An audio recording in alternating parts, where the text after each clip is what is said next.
Rēzekne no lieliniekiem tika atbrīvota tieši šajā dienā, 21. janvārī pirms 105 gadiem.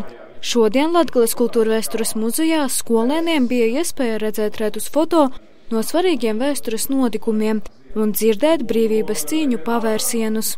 Tas bija simbolisms. Un otrais moments ir, kā tā devīze bija Rēzekne mums jāatbrīvo pašiem.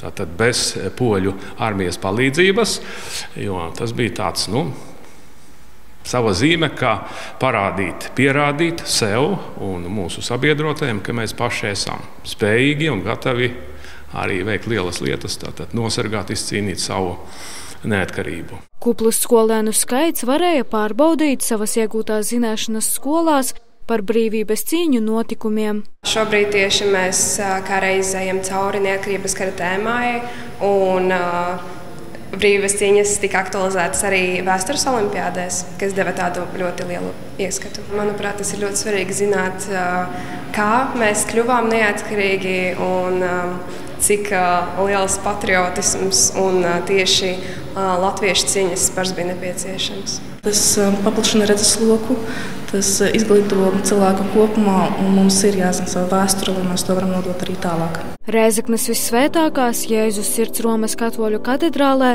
notika svētā mise, kas turpinājās ar ziedu nolikšanu Miera ielas kapos un pie pieminekļa Vienoti Latvijai. Atbrīvošana vēl nenozīmē brīvība. Tas nav gluži viens un tas pats. Un to brīvību mums nevar atnest kāds no ārpuses.